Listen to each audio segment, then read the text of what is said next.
ដឹងអត់ថានៅឆ្នាំ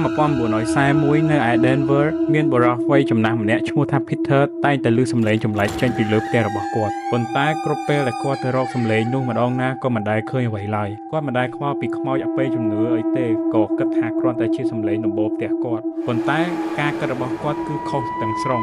រឿងចម្លែកកាន់តែកើតឡើងនៅក្នុងផ្ទះគាត់រហូតដល់5អាទិត្យក្រោយគាត់ក៏បានឃើញអ្វីម្យ៉ាងឈរនៅមុខទូទឹកកករបស់គាត់នោះគឺបុរសមិនស្គាល់មុខម្នាក់ខ្ពស់ខ្លួនវែងជើងវែងសម្លឹងមើលគាត់ក៏បានយកឈើច្រត់របស់គាត់វាយបុរសម្នាក់នោះហើយបុរសម្នាក់នោះក៏បានវាយគាត់រហូតទាល់តែគាត់ច្បាស់ថា Peter ស្លាប់ថ្ងៃបន្ទាប់មកសាកសព Peter បានរកឃើញប៉ុន្តែប៉ូលីសមានកន្លែងកំណត់សម្គាល់មួយគឺគ្មានការបើកឬគាស់ទ្វារបង្អួចឡើយតែគេបានរកឃើញច្រកចូលតូចមួយនៅកន្លែងដាក់ខោអាវសម្រាប់ឡើងពីដើមផ្ទះតែគ្រាន់តែវាខ្ពស់ណាស់មិនអាចមានអ្នកឡើងបានទេហើយក៏គេមិនបានឡើងទៅឆែកប្រពន្ធរបស់គាត់ក៏បានមកផ្ទះនឹងវិញបន្ទាប់ពីការស្លាប់របស់ Peter ក៏បានជួលអ្នកមើលថែផ្ទះមកនៅជាមួយសំឡេងចម្លែកក៏បន្តមានទៀតហើយក៏ពួកគាត់គិតថាផ្ទះនេះមានខ្មោចលងក៏ធ្វើឲ្យអ្នកថែផ្ទះសុំលាឈប់ហើយប្រពន្ធរបស់គាត់ក៏ឈប់រស់នៅផ្ទះនោះដែរទោះជាផ្ទះនោះគ្មានអ្នកនៅក៏ដោយអ្នកជិតខាងបានសង្កេតឃើញថាមនុស្សនៅតាមបង្អួចផ្ទះតែពេលគោះទ្វារផ្ទះគ្មានអ្នកឆ្លើយតបឡើយ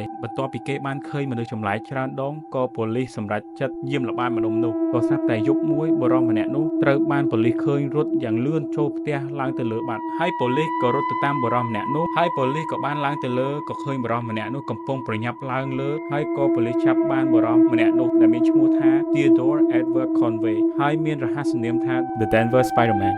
ដែលក្រោយមកគាត់បានសារភាពថាគាត់សម្លាប់ Peter និងរស់នៅលើពិដានអស់រយៈពេល9 ខែសាកសម័យមើលបើអ្នកនៅម្នាក់ឯងហើយឃើញគាត់អ្នកទាំងអស់គ្នាធ្វើម៉េច